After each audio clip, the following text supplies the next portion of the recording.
जय श्री राम। भगवान श्री राम ने लंका पर विजय प्राप्त करने के लिए क्या क्या योजना बनाई और विभीषण को लंका के राजा रावण ने क्यों लंका से निकाल दिया। लंका कूच की तैयारियां रात भर चलती रहीं। सभी तैयार थे। सुबह कूच से पहले सुग्रीव ने वानरों को संबोधित किया, युद्ध के बारे में बताया। कहा युद्ध भयानक होगा। इसमें केवल वही सैनिक जाएंगे जो शारीरिक और मानसिक रूप से स्वस्थ हों। जो कमजोर हैं वो यहीं रुक जाएं। वानर सेना को युद्ध के नियम बताए गए। रक्षा और आक्रमण के तरीके भी समझाए गए। सेना किष्किंधा से दहाड़ती, गरजती, किलकारियां भरती रवाना हुई। राम, लक्ष्मण और सुग्रीव की जय जयकार से आकाश गूंज उठा। लाखों वानर थे, चारों ओर कोलाहल। वे पेड़ों पहाड़ों को रोंदते चले जा रहे थे। इसका नेतृत्व नल कर रहे थे सुग्रीव के सेनापति। जामवंत और हनुमान सबसे पीछे थे। यह सेना की रणनीति का हिस्सा था। रात दिन चलकर सेना ने महेंद्र पर्वत पर डेरा डाला। वही पर्वत जहां से हनुमान ने छलांग लगाई थी। समुद्र निकट ही था। पर्वत पर सेना का ध्वज लगाया गया। तंबू लगे, पताकाएं हवा में लहरा रही थी। उधर लंका में खलबली मची हुई थी। राक्षसों में बेचैनी थी। उनके मन में डर बैठ गया था राम की शक्ति को लेकर। जिसका दूत लंका में आग लगा सकता है वह स्वयं कितना शक्तिशाली होगा। नगर में चर्चा का विषय यही था, लेकिन रावण इससे अनभिज्ञ था। उसे कौन बताता, किसी में इतना साहस नहीं था। ये चर्चाएं विभीषण ने भी सुनी। नगर की हताशा उनसे देखी नहीं गई। ऐसी हताश सेना युद्ध नहीं कर सकती। उसकी पराजय निश्चित है। वे रावण के पास गए, उसे सही स्थिति बताने, समझाने राम से युद्ध न किया जाए। उन्होंने कहा आप सीता को लौटा दें, सबका कल्याण इसी में है। सीता मिल जाएंगी तो वे आक्रमण नहीं करेंगे। रावण ने विभीषण की बात अनसुनी कर दी। उन्हें अपने कक्ष से निकाल दिया। क्रोध में वह स्वयं भी उठकर चल पड़ा सभा कक्ष की ओर। उसे राम के समुद्र तट पर पहुंचने का समाचार मिल चुका था। सैनिकों ने राम की सेना की पताकाएं दूर से देख ली थी। विभीषण रावण के पीछे चलते रहे, बोलते रहे, सीता आपके गले में बंधा सांप है, वह आपको डस लेगा। इसे छोटी बात मत समझिए लंकाधिराज, ये संकेत महाविनाश के हैं। मैं अब भी कहता हूँ सीता को लौटा दीजिए, लंका बच जाएगी। तुम मेरे भाई नहीं शत्रु हो, मेरे शत्रु के शुभ चिंतक हो। रावण का क्रोध भड़क उठा। निकल जाओ यहाँ से, मुझे तुम्हारा साथ नहीं चाहिए। रावण सभागार की ओर मुड़ गया, विभीषण पीछे। दोनों के रास्ते अलग हो गए। विभीषण उसी रात लंका से निकल गए 4 सहायकों के साथ। उन्होंने राम के पास जाना ठीक समझा। समुद्र पार राम के शिविर में अचानक खलबली मची। एक वानर चिल्ला चिल्ला कर सबको सावधान कर रहा था, हमारे शिविर में राक्षस आ गए हैं। विभीषण कुछ दूर खड़े थे। वानरों ने उन्हें सुग्रीव के सामने पेश किया। वानरराज, मैं लंका के राजा रावण का छोटा भाई हूँ। मेरा नाम विभीषण है। मैं राम की शरण में आया हूँ। आप मुझे उनके पास पहुँचा दें। विभीषण के चेहरे पर डर नहीं था, विश्वास था। शब्दों में षड्यंत्र नहीं था, कातरता थी, याचना थी। सुग्रीव को उनकी बात पर फिर भी भरोसा नहीं हुआ। मेरा नाम विभीषण है। रावण ने मुझे लंका से निकाल दिया। मैंने उससे सीता को लौटाने की बात कही थी। क्रोध और अहंकार में चूर रावण ने मुझे सभा में अपमानित किया। मैं प्राण बचाकर आया हूँ। एक बार राम से मिलवा दे, मैं उनसे कुछ कहना चाहता हूँ। सुग्रीव राम के पास गए। मन में शंका अब भी थी। अंगद भी उसे संदेह की दृष्टि से देख रहे थे। राम ने बात सुनी और कहा हमें विभीषण को स्वीकार करना चाहिए। मैं शरण में आए व्यक्ति को कभी निराश नहीं करता। यह मेरी नीति है। विभीषण को आदर से अंदर लाइए। विभीषण राम के पास पहुंचे। राम ने उनका सत्कार किया, लंका का समाचार पूछा। जल्दी ही विभीषण राम के विश्वास पात्र बन गए। उन्होंने लंका की बहुत सी जानकारी राम को दी। रावण और उसके योद्धाओं की शक्ति के बारे में बताया। कहा, रावण पर विजय प्राप्त करने के लिए बल और बुद्धि दोनों की जरूरत है। विभीषण, तुम चिंता मत करो, राक्षस मारे जाएंगे, लंका की राजगद्दी तुम्हारी होगी, भविष्य तुम्हारा है। राम ने कहा। राम की सेना के सामने एक बड़ी चुनौती थी, समुद्र। उसे कैसे पार किया जाए? राम ने समुद्र से विनती की। 3 दिन बैठे रहे कि समुद्र रास्ता दे दे। वह नहीं माना तो राम को क्रोध आ गया। राम का क्रोध देखते हुए समुद्र ने उन्हें सलाह दी, आपकी सेना में नल नाम का एक वानर है, वह पुल बना सकता है। उससे वानर सेना पार उतर जाएगी। नल ने अगले दिन ही काम शुरू कर दिया। पुल बनने लगा।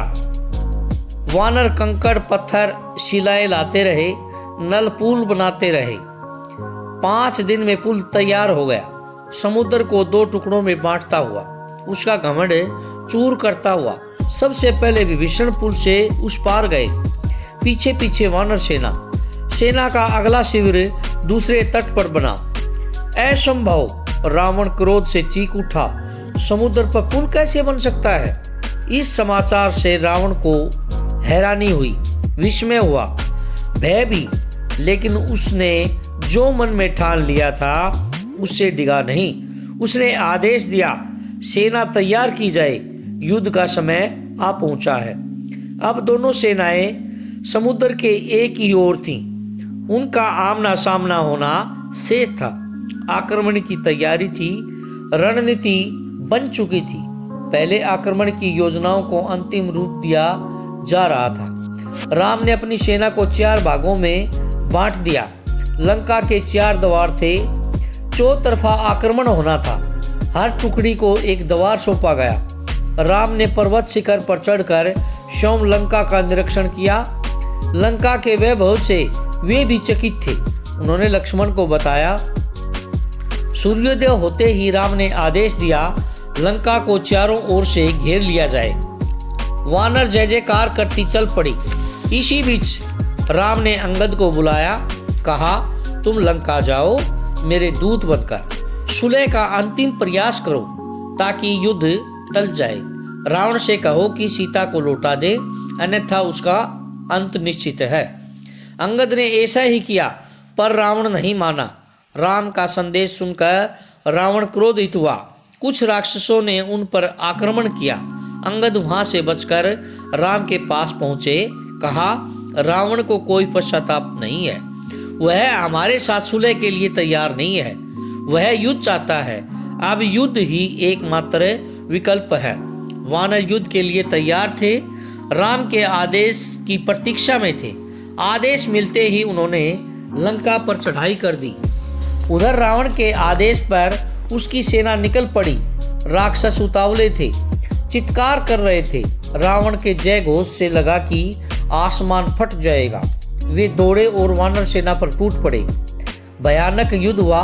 हर ओर दहला देने वाला शोर, हाथियों की चिंगाड़, घोड़ों की हिनहिनाहट, रथों की सरसराहट, कोलाहल। रथ हवा से बातें कर रहे थे, तलवारें खिंच गई थीं, बाणों से आसमान भर गया था, भाले उड़ रहे थे।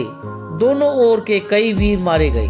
रावण के अनेक पराक्रमी राक्षस ढेर हो गए। धरती लाल हो गई थी। अक्ष विक्ष सब बिखरे पड़े थे। कराहते घायलों की ओर किसी का ध्यान नहीं था। शाम होने को थी। मेघनाद ने राक्षस सेना को पीछे हटते देखा। उसने अपने सैनिकों को ललकारा, आगे बढ़ो, हम विजय के करीब हैं। मेघनाद ने सेना का नेतृत्व संभाल लिया। राक्षस उत्साह से आगे बढ़े। मेघनाद की दृष्टि राम लक्ष्मण पर थी। वह छिपकर युद्ध करता था, मायावी था, किसी को दिखाई नहीं पड़ता था। उसके बाण राम और लक्ष्मण को लगे। दोनों वहीं मूर्छित होकर गिर पड़े। मेघनाद ने समझा काम हो गया। उसने दोनों भाइयों को मृत समझ लिया। वह मैदान छोड़कर महल की ओर दौड़ा, रावण को इसकी सूचना देने। रण क्षेत्र में वानर राम लक्ष्मण के पास इकट्ठे हो गए। वे चिंतित थे, अशुभ की आशंका से। विभीषण ने दोनों का उपचार कराया, उनकी मूर्छा टूटी।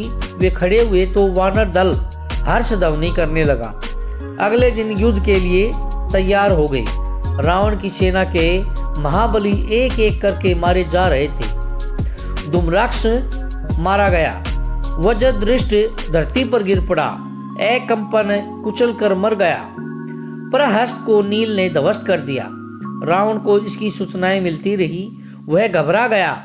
वह हड़बड़ाहट कर उठा और स्वयं कमान संभाल ली।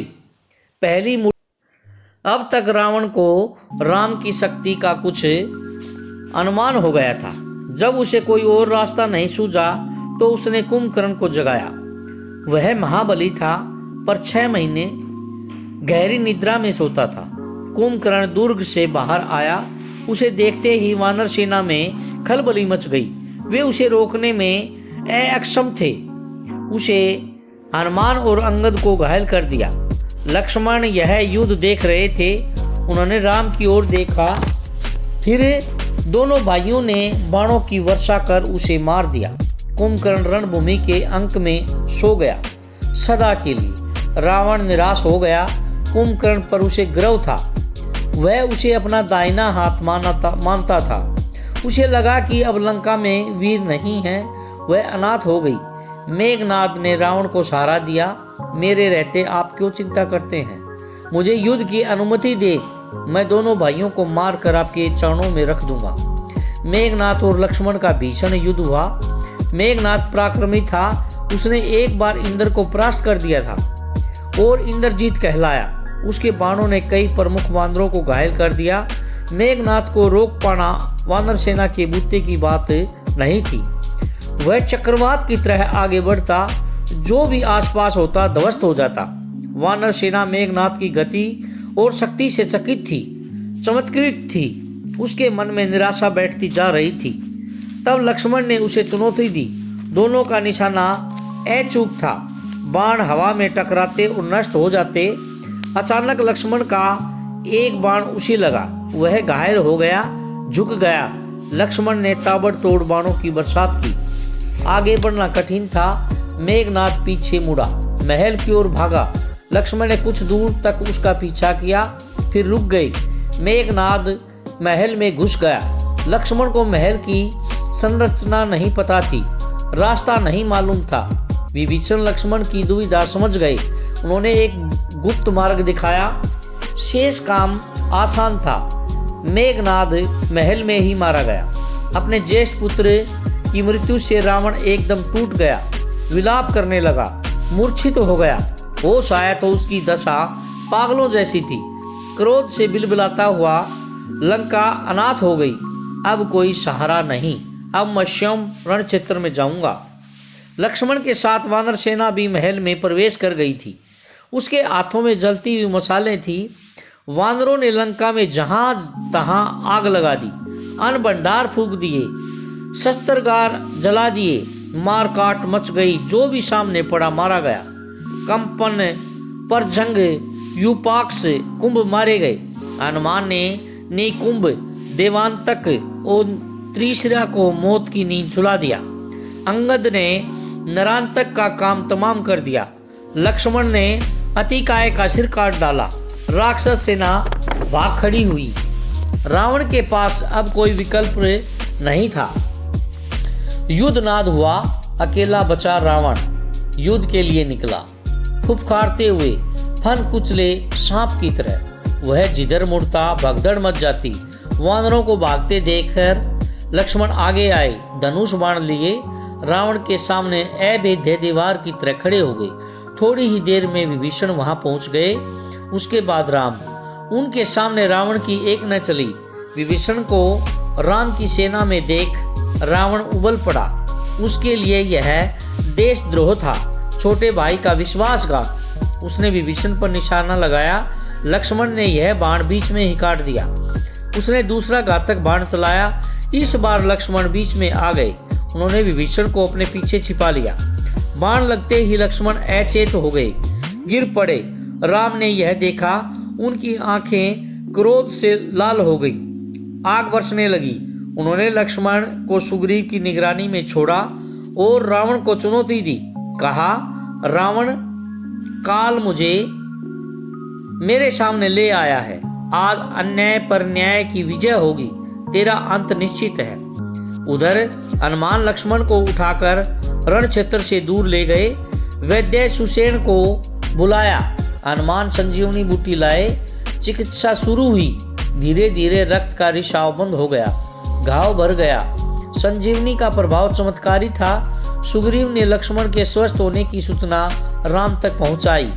वह शेर की भांति रावण पर टूट पड़े। राम रावण युद्ध भयानक था। शस्त्रों की गति से कंपा देने वाली ध्वनियां निकल रही थी। हवा थम गई थी। सूरज बादलों के पीछे छिप गया था। शस्त्रों की चमक बिजली की तरह कौंध रही थी। गड़गड़ाहट थी, थर्रा देने वाली। दोनों योद्धा अपनी पूरी शक्ति से लड़ रहे थे। कोई एक रत्ती भी पीछे खिसकने को तैयार नहीं। कुछ ही देर में लगा कि युद्ध समाप्त होने को है। दोनों पक्ष के योद्धा हाथ बांधकर खड़े हो गए। छोटे छोटे युद्ध थम गए। सबकी नजरें राम और रावण पर थी। सबकी आंखें फटी रह गई, पलकें झुकना भूल गई।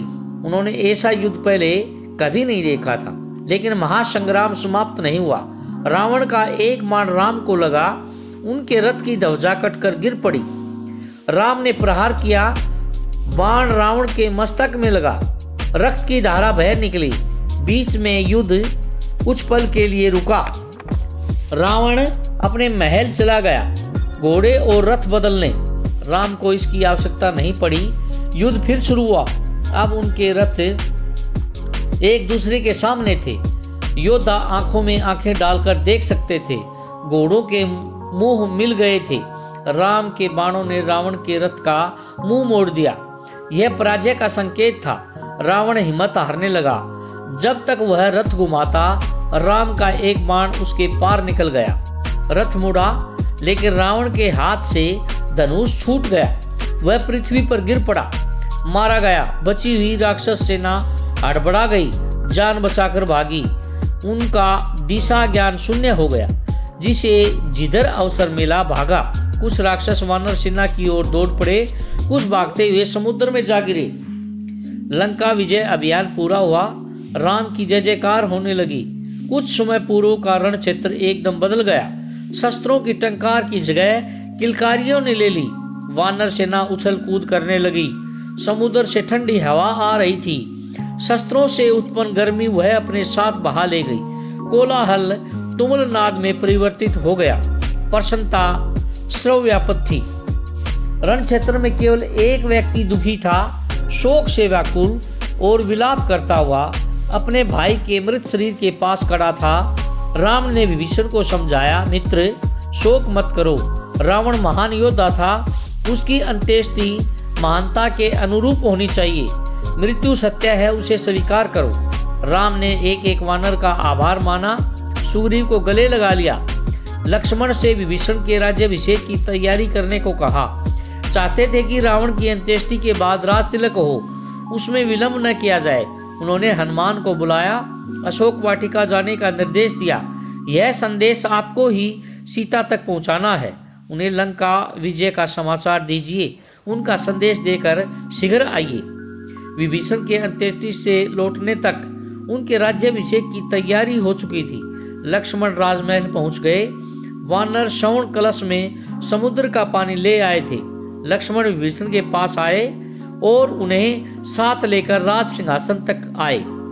सोने का चमचमाता हुआ सिंहासन, रत्नों मणियों से जड़ित।